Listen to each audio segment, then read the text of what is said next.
ഗാസയിൽ ഹമാസിനെതിരെ തെരുവിലിറങ്ങി ജനങ്ങൾ. വടക്കൻ ഗാസയുടെ ബെയ്ത്ത് ലഹിയ മേഖലയിലാണ് നൂറുകണക്കിന് പലസ്തീനികൾ പ്രതിഷേധവുമായി എത്തിയത്. ഇസ്രായേലുമായുള്ള യുദ്ധം അവസാനിപ്പിക്കണമെന്നും ഹമാസ് പിൻവാങ്ങണമെന്നുമാണ് ആവശ്യം.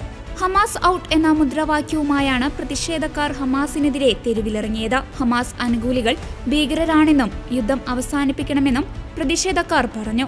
ഹമാസ് പുറത്തുപോകൂ, പുറത്തുകടക്കൂ, യുദ്ധം അവസാനിപ്പിക്കൂ തുടങ്ങിയ മുദ്രാവാക്യങ്ങളും പ്ലക്കാർഡുകളും ഉയർത്തിയായിരുന്നു പ്രതിഷേധം.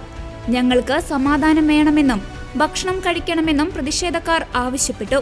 പ്രതിഷേധക്കാരെ രാജ്യദ്രോഹികളെന്നാണ് ഹമാസ് അനുകൂലികൾ വിശേഷിപ്പിച്ചത്.